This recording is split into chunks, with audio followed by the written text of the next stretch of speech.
مکمل افسانہ مکڑی جالا، تحریر لائبہ۔ اس نے کبھی سوچا ہی نہیں تھا کہ زندگی میں یہ دن بھی دیکھنا پڑے گا اسے۔ وہ اپنی ہی سوچوں میں جا رہی تھی۔ منہا، کسی نے اسے پیچھے سے پکارا تھا۔ ہاں، کیا ہوا؟ اس نے پیچھے مڑ کر چونک کر کہا تھا۔ تم یہاں کیا کر رہی ہو؟ لیکچر نہیں لینا ہے کیا آج؟ کلاس تو پیچھے کی طرف ہے اور تم آگے جا رہی ہو۔ کن سوچوں میں گم تھی؟ ہاں، پتہ نہیں میں کیا سوچ رہی تھی، اس نے آس پاس دیکھ کر دھیرے سے کہا تھا، جو اپنی کلاس سے تھوڑا آگے آ گئی تھی۔ آ جاؤ، چلیں، لیکچر شروع ہونے والا ہے، یہ نہ ہو لیٹ ہو جائیں۔ وہ دونوں کلاس روم کی طرف جا رہی تھیں۔ یہ سردیوں کے شروع ہونے کے دن تھے، ہوا میں ہلکی پھلکی خنکی تھی، اس وقت بالکل ہلکی ہلکی سی ٹھنڈی ٹھنڈی دھوپ نکلی ہوئی تھی۔ کچھ لوگ دھوپ میں بیٹھے سردیوں کا مزہ لے رہے تھے اور کچھ اسٹوڈنٹس ہر بینچ پر بیٹھے گرم گرم کافی کا مزہ لے رہے تھے اور کچھ ناشتہ کر رہے تھے اور کچھ اسٹوڈنٹس کی کلاسز تھیں۔ کوریڈورز اس وقت سنسان تھے۔ کوریڈورز کے ساتھ ہی کھڑکی بنی ہوئی تھی جو باہر کے سب مناظر دکھا رہی تھی۔ کون کیا کر رہا ہے؟ اگر کوریڈورز کے سامنے دیکھا جائے تو اتنا صاف منظر باہر کا نہیں دیکھا جا سکتا تھا، بس ہلکا ہلکا سبزہ نظر آ رہا تھا جس میں کچھ اسٹوڈنٹس دھوپ میں بیٹھ کر اسائنمنٹ کر رہے تھے۔ کچھ جماعتوں کے لیکچر ہو رہے تھے، ان کا بھی لیکچر شروع ہونے ہی والا تھا۔ وہ دونوں کلاس میں انٹر ہوتے ہی پیچھے کی طرف جا کر بیٹھ گئیں۔ یہ جماعت کا منظر تھا۔ ایک دائیں طرف لڑکیوں کی رو بنی ہوئی تھی، بائیں طرف لڑکوں کی۔ ہر کوئی بیٹھا کلاس میں باتیں کر رہا تھا۔ کچھ لڑکے اپنے سیٹ کے ہینڈل پر بیٹھے ہوئے تھے اور دوسری طرف لڑکیاں تھیں، کچھ باتیں کر رہی تھیں تو کچھ کل کا ورک مکمل کر رہی تھیں۔ ابھی لیکچر شروع ہونے میں کچھ ہی وقت تھا، اس لیے سب لوگ آرام سے بیٹھے باتیں اور کام کر رہے تھے، اور وہ دونوں پیچھے بیٹھی ہوئی تھیں۔ کھڑکی والی سائڈ پر منہا بیٹھی تھی اور باہر کوریڈور کا منظر پیش کر رہی تھی، اور ساتھ میں بیٹھی دوست اس سے باتیں بھی کر رہی تھی، لیکن وہ بالکل گمسم بیٹھی کوریڈور پر نظر ٹکائے کسی اور ہی سوچ میں محو تھی۔ السلام علیکم۔ جماعت میں داخل ہوئے سر عمر نے سب کو سلام کیا تھا اور چلتے ہوئے ڈائس پر جا کر کھڑے ہو گئے تھے۔ یہ 40 سال کی عمر کے استاد تھے، پرکشش شخصیت تھی، گفتگو کرنے کا انداز بہت خوبصورت تھا، بالوں کو بالکل سیٹ کیا ہوا تھا اور ہاتھ پر گھڑی پہنی ہوئی تھی، اور چہرے پر نور تھا، ایسا لگتا تھا بالکل پرسکون چہرہ ہو۔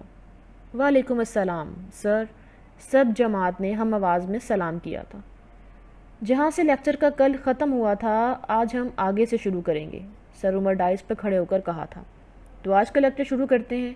سر نے پوری کلاس میں ایک نظر ڈالی تھی، بالکل خاموش کلاس تھی، سب لوگ خاموشی سے سر کی بات سن رہے تھے۔ سنتے بھی کیوں نہ، یہ لیکچر ہوتا بھی ایسا تھا کہ اس میں بہت کچھ سیکھنے کو ملتا تھا۔ منہا نے ایک دفعہ سر کو دیکھا تھا، واپس اپنی ایک نظر جما لی تھی۔ منہا اس لیکچر کو لینے کے لیے ہمیشہ سکون محسوس کرتی تھی، اسے محسوس ہوتا تھا کہ اس کی ہر پریشانی کا جواب مل گیا ہے، اس لیے وہ ہمیشہ لیکچر بالکل توجہ سے سنتی تھی۔ بسم اللہ الرحمن الرحیم، شروع اللہ کے نام سے جو بڑا مہربان و نہایت رحم والا ہے۔ تو ہم شروع کرتے ہیں سورہ العنکبوت کی آیت نمبر 41 سے۔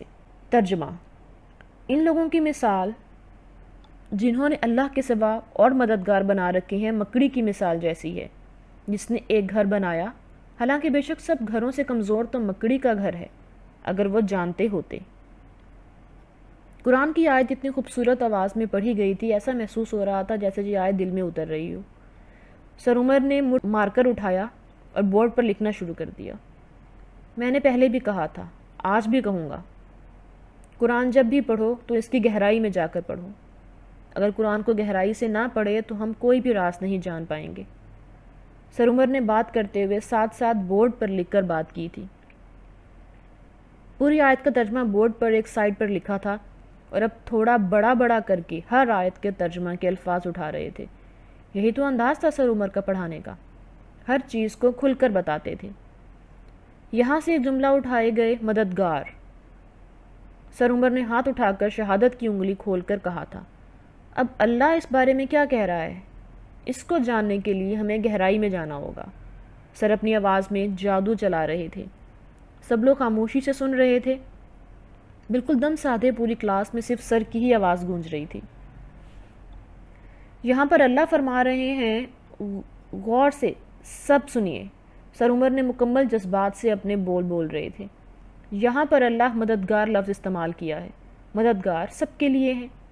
اگر اللہ صرف کافر سے مخاطب ہوتے تو فرماتے بتوں کی پوجا کرنے والے، شرک کرنے والے، اللہ کے سوا کسی اور کی عبادت کرنے والے، لیکن یہاں پر اللہ نے لفظ استعمال کیا ہے مددگار، تو یہ لفظ ہم سب کے لیے آئے گا، جتنے بھی دنیا میں لوگ ہیں، مسلمان، ہندو، عیسائی، یہودی وغیرہ وغیرہ، یہاں پر سب لوگوں کی مثال دی ہے اللہ نے۔ تو اب غور سے سنیے، سر عمر نے ادھر ادھر چکر لگا کر مکمل جذباتی آواز میں کہا تھا۔ اللہ فرماتے ہیں اگر کسی اور کو مدد کے لیے پکارا تو اس کی مثال ایسی ہے جیسے مکڑی کی مثال ہو جو اپنا گھر نہیں بچا سکتی۔ اسی طرح ہم اگر اللہ کے سوا کسی کی مدد کو پکارے گئے یا کسی کو پکارا تو ہم اپنے آپ کو نہیں بچا پائیں گے۔ سر عمر نے دوبارہ سے مارکر اٹھا لیا تھا اور مکڑی الفاظ بورڈ پر لکھا تھا اور مارکر بند کر کے بورڈ کے سامنے خاموشی سے کھڑے ہو گئے تھے۔ ایسا لگ رہا تھا سر عمر بہت کچھ سوچ رہے تھے۔ جماعت میں بالکل خاموشی تھی۔ سب لوگ سر عمر کو دیکھ رہے تھے اور سر کے بولنے کا انتظار کر رہے تھے۔ خاموشی کا یہ دورانیہ بڑھنے لگا تھا۔ سب لوگ سر کو دیکھ رہے کر بے چین ہو گئے تھے کہ سر اتنے خاموش کیوں ہو گئے ہیں۔ اچانک ہی سر نے بولنا شروع کر دیا۔ مکڑی کیا ہے، ہم اس بارے میں تحقیق کریں گے۔ سر عمر نے بالکل دھیمی آواز میں بولا تھا۔ کیا آپ میں سے کسی نے مکڑی کے بارے میں تحقیق کی ہے؟ سب نے نام میں سر ہلایا تھا۔ یہی تو مسئلہ ہے، جب ہم کچھ پڑھتے ہیں اس کی گہرائی میں نہیں جاتے ہیں، بلکہ ہم اس چیز کو چھوڑ دیتے ہیں اور آگے بڑھ جاتے ہیں۔ یہ جاننے کی کوشش ہی نہیں کرتے ہیں کہ قرآن ہمیں کیا کہہ رہا ہے۔ اب یہاں پر آتی ہے مکڑی کی تحقیق۔ تو سنیے، مکڑی کیا ہے؟ تحقیق سے معلوم ہوا ہے مکڑی کا گھر سب سے کمزور ہے اور اس کا گھریلو نظام بھی کمزور ہے۔ سب بچے بالکل سر کو سن رہے تھے اور سب کی نظریں صرف سر پر تھیں۔ مکڑی صرف اپنے ڈر کو اس وقت اپنے ساتھ رکھتی ہے جب تک بچے نہ ہو جائیں۔ جب بچے پیدا ہو جاتے ہیں تو یہی مادہ اپنے نر کو کھا جاتی ہے اور پھر نر کو جالا چھوڑ کر بھاگ جانے پر مجبور کر دیتی ہے یا اس کی جانی دشمن بن جاتی ہے۔ نر یا تو بھاگ جاتا ہے یا تو مارا جاتا ہے اور پھر مکڑی اپنی اولاد کو پالتی ہے۔ سر عمر نے کلاس میں پانی بھر کر سائیڈ پر رکھی ہوئی چیز پر بیٹھ کر پیا تھا۔ سب لوگ سر کو خاموشی سے دیکھ رہے تھے۔ پانی کا گلاس چیئر پر رکھ کر ہی سر عمر نے دوبارہ سے بولنا شروع کر دیا۔ چیئر پر بیٹھ کر ہی بات شروع کر دی تھی۔ جب مکڑی اپنی اولاد کو پالتی ہے تب اولاد بڑی ہو جاتی ہے تو یہی اولاد اپنی ماں کے ساتھ وہی کرتی ہے جو اس نے اپنے بچوں کے باپ کے ساتھ کیا ہوتا تھا، اور پھر یہی اولاد ایک ساتھ نہیں رہتے ہیں بلکہ یہ اولاد الگ الگ ہو جاتی ہیں۔ اس طرح پورا گھر ٹوٹ پھوٹ کا شکار ہو جاتا ہے۔ تو یہی مثال ہمارا قرآن دے رہا ہے۔ ہمارے گھر کے اختلافات، بھائی بھائی کا دشمن ہو جاتا ہے، بہن بہن کا دشمن بن جاتی ہے، آپس میں سب لڑنے لگ جاتے ہیں، ہر کسی کو صرف اپنی ہی ہوتی ہے، کسی کو کسی سے غرض نہیں ہوتی ہے۔ سر عمر چیئر سے اٹھ کر کھڑے ہو گئے تھے۔ ہر کسی کو اپنا حصہ چاہیے ہوتا ہے، کون مر رہا ہے، کون جی رہا ہے، کسی کو اس بات کی فکر نہیں ہوتی ہے، بس اپنی فکر ہوتی ہے۔ یہ بیٹا باپ کا پوچھتا ہے، نہ ماں کا پوچھتا ہے، نہ بیٹی، سب لوگ ایک دوسرے کے یا تو مالی دشمن بن جاتے ہیں یا تو پھر ایک دوسرے سے حسد کرنے لگ جاتے ہیں کہ اسے یہ ملا ہے مجھے نہیں ملا ہے۔ اس لیے قرآن نے مکڑی کی مثال دی ہے۔ سب پرندوں جانوروں میں سب سے کمزور گھر مکڑی کا ہوتا ہے۔ ہمیں قرآن یہی سمجھا رہا ہے۔ اب آگے دیکھیے، اللہ فرما رہے ہیں اللہ کے سوا، یہاں پر اللہ کے سوا، غور سے سنیے، یہاں پر اللہ کے سوا کوئی بھی چیز ہو سکتی ہے۔ اللہ کے سوا، ہم اللہ کے سوا کسی اور سے فریاد کرتے ہیں، اس کے آگے گڑ گڑاتے ہیں۔ اگر کوئی مشکل آ جائے تو ہم خود سے دعا کرنے کے بجائے ہم کسی اور سے فریاد کر رہے ہوتے ہیں۔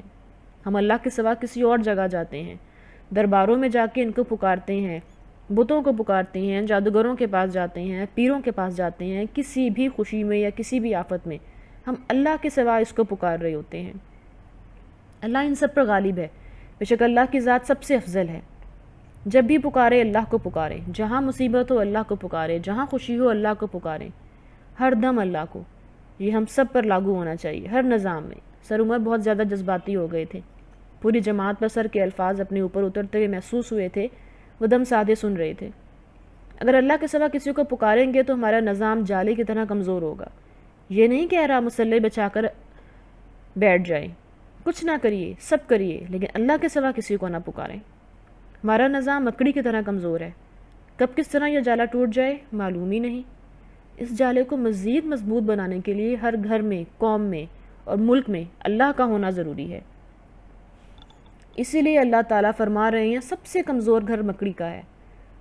سر عمر نے پوری نظر کلاس میں دوڑائی تھی، سب کی توجہ سر عمر کی طرف تھی۔ کسی کو معلوم ہی نہیں ہوا تھا کہ لیکچر ختم ہونے والا ہے۔